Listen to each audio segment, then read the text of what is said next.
We got a guy called, and I'm not sure how to pronounce your name, but Absolute Optimist. I'm gonna bring you up. Hello. Hi, can you hear me? Yes, I can. How are you? Yeah, I'm doing good. I just want to like ask before I say anything else. Um, I'm not a Christian. Like, is the like the title of the video is like Christians come and discuss, but I'm Yes. So not one. what do you believe? I would say like at this point, I'm a general theist, just a general theist, rather than subscribing to any specific religion. I do like Christian universalism and a very nominal. I'm very nominalist. If I ever refer myself as a Christian. Um, Did you grow up in a Christian family? no, no. I grew up in a Hindu family. Okay.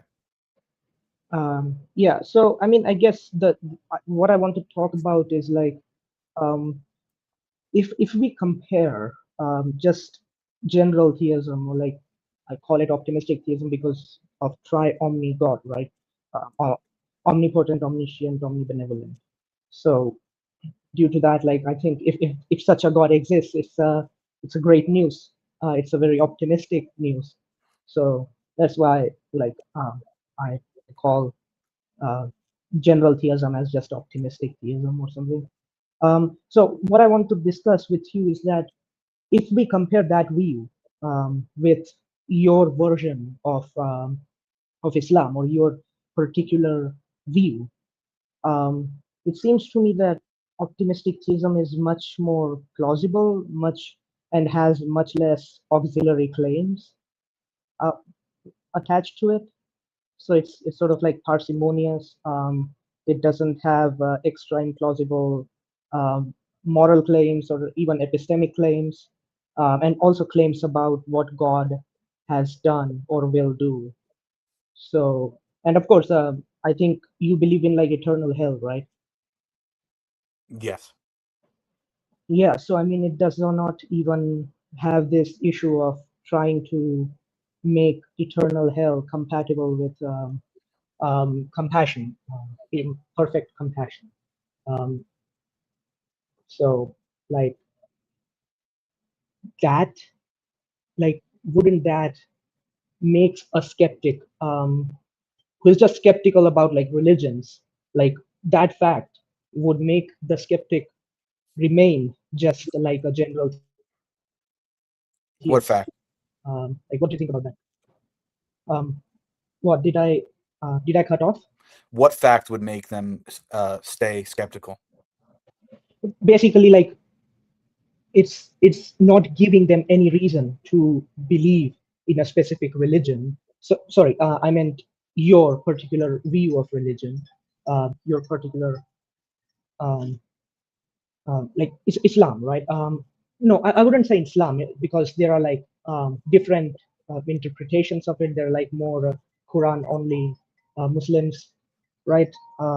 There are also more like centrist types. So I would say like your version of right wing traditionalist Sunni Orthodox um, Islam would not give them any reason to believe it. In fact, it would give them reasons opposite of believing in such a religion. Why? Because, as I said, right, like general theism wins in like parsimony because it does not have extra auxiliary claims. It does not It have doesn't matter. It matters about whether or not the additional claims are true, and it all comes down to whether or not God has actually spoken to humanity, and whether or not He has sent guidance and revelation. so um, but when we sort of like evaluate these claims, like okay, God said this or God said that, we while evaluating, we would have some sort of background information that we already know, right? So for example, the way we like experience compassion, love, empathy, sympathy, right?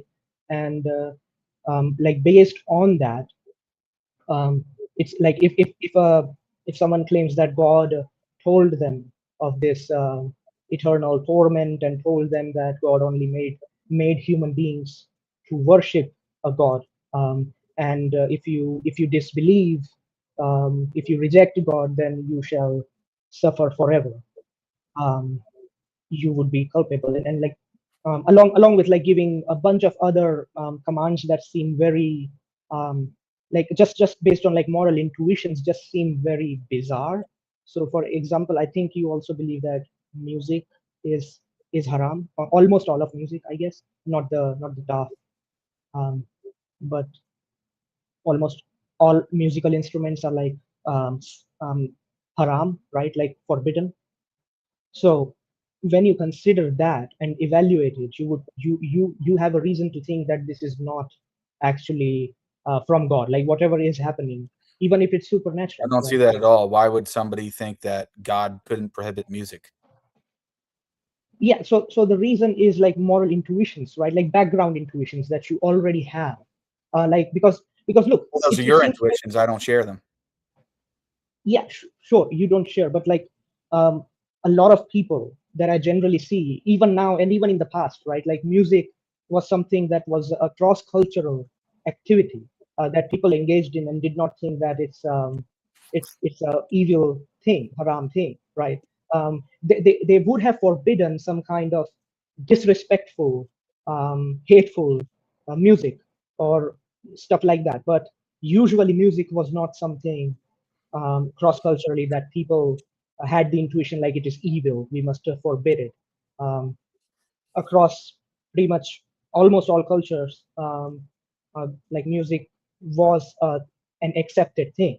So when a claim regarding um, God's message or something like it strongly just straight up says something opposite of something that is cross cultural, um, almost everywhere and praised everywhere, accepted everywhere, loved everywhere, right? Then it would seem like this claim of God just forbidding something like that seems like God would never do that, right? Like that's the point. Like unless of course, I mean, you could create a scenario where it's like um, you could create a scenario where it's like if you make some music, a nuclear blast would happen somewhere, and trillions to the power of trillions of people will die. So you should not play music in that scenario. And I would agree, like sure, that's too much of a disastrous consequence. But I think in your view, God has not forbidden music for that reason. At least that's what I see, because the command, or at least the I think the hadith simply say that you shouldn't do something because God said so, and God did not give any reasoning or any extra reason why he's doing this, why is he commanding such things to human beings. Yeah, but everything you're going to give comes down to what you're claiming your intuition is. But with respect, I couldn't care less about your intuition. Yeah, I mean, but like, wouldn't you care about intuition of like cross-cultural intuitions of people? No, I don't. I believe God is sovereign over creation, and He can choose what laws He wants to institute, prohibit, allow, and doesn't make a difference. So like, are you like so like when you say that you are a moral realist, right? You are a moral realist, right? Mm-hmm. So like one of the major mainstream epistemologies, moral epistemology, is of intuitionism. It's Michael Humer, from philosopher Michael Humer, who wrote a book called Ethical Intuitionism, and he goes into detail about like objections to it, about I like know. I'm familiar with it. I think the field of epistemology is largely nonsense. oh, the field of epistem. Okay, you believe that? Um,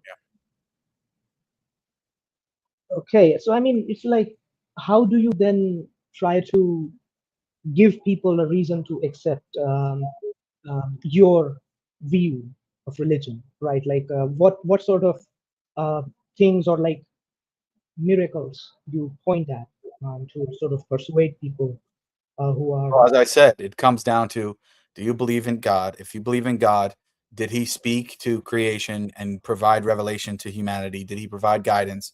If he did, then which specific religion and which specific religion has the proofs that God spoke through those scriptures or those individuals?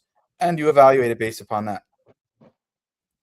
okay. So how would we know that God revealed something? Like what kind of things the it would have that we would know that God revealed this? It could be many different things. Could be prophecy, could be miracles, could be truth that was could only be known or accessed.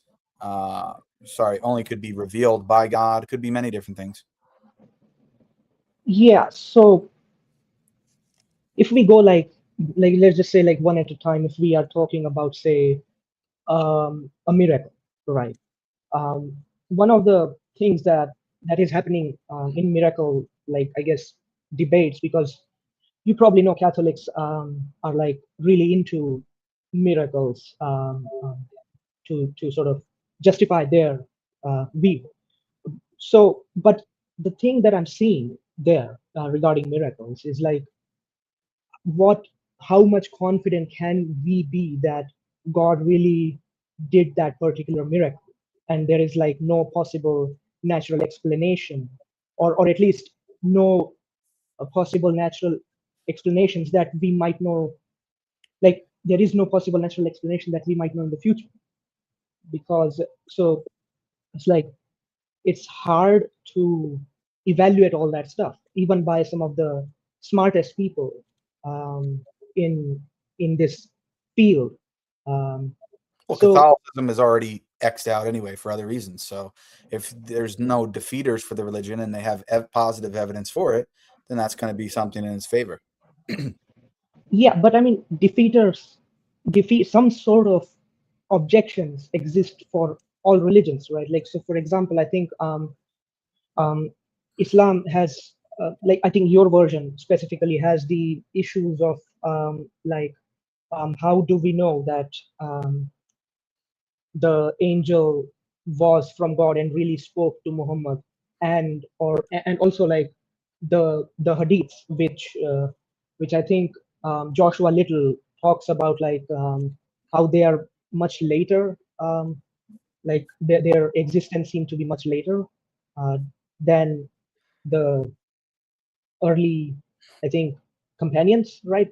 Um, so that is going to cause issues because when No, it's not, the because we later have evidence of many companions witnessing the angel who was uh, with the prophet. like physically seeing the angel. Yes. Yeah. Yeah, I know. You don't know that because it doesn't fit your narrative. No, I seriously did not know that. Like I did I not know. know Because that it doesn't fit your narrative. um okay, I guess, I mean, sure, like what does it mean to say like I have a narrative in your You view? obviously have a narrative. You're coming on here trying to shotgun or machine gun tactic like 10 different topics at the same time, and you're telling me about your intuitions about how you think music is good and cross cultural, and then you're jumping to this. You're all over the place, bro. So anyway, I think I've had enough at this point, to be honest with you.